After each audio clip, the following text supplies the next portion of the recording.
தூத்துக்குடியின் ஆசிரியர் திருமண்டல மக்களுக்கு இந்த காணொளியின் வாயிலாக உங்களை நான் வாழ்த்துகிறேன். கர்த்தர் நம்மை நினைத்திருக்கிறார், அவர் ஆசீர்வதிப்பார் என்ற வசனத்தின்படி நாம் நாளை ஞாயிற்றுக்கிழமை தேர்தலை சந்திக்க உள்ளோம். இந்த தேர்தலிலே நாம் வெற்றி பெற வேண்டும் என்று ஜெபத்துடன் செயல்படுங்கள். கடந்த 3 ஆண்டுகள் உங்களுக்கெல்லாம் தெரியும், அநேக போராட்டத்தின் மத்தியிலும் நாம் அநேக நல்ல காரியங்களை செய்துள்ளோம்.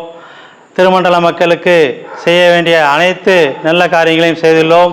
வளர்ச்சியின் பணியிலே எந்த குறையும் இல்லாமல் சீராக ஒவ்வொரு துறையும் சிறப்பாக செயல்பட்டது நீங்கள் நன்கு அறிவீர்கள்.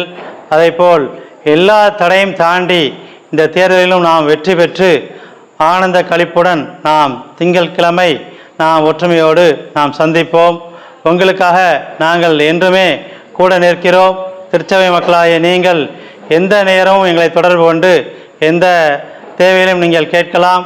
கேட்கும் பொழுது நாங்கள் அதை உங்களுக்காக அந்த தேவைகளை சந்தித்து அதை சரி செய்து கொடுப்பதற்கு நாங்கள் முனைப்பாக செயல்படுவோம் என்பது எந்தவித ஐயப்பாடும் இல்லை. அதனால் நீங்கள் ஒவ்வொருவரும் திருச்சபை வளர்ச்சிக்கு நம்மை அர்ப்பணித்து திருச்சபை வளர்ச்சிக்கென்று நாம் பணியை செய்வதற்கென்று நீங்கள் ஜெபத்தோடு வெற்றியை நாடுங்கள். கண்டிப்பாக கர்த்தர் நம்மை நினைத்து அந்த வெற்றியை நமக்கு தருவார் என்பதில் எந்தவித ஐயப்பாடும் இல்லை. நன்றி.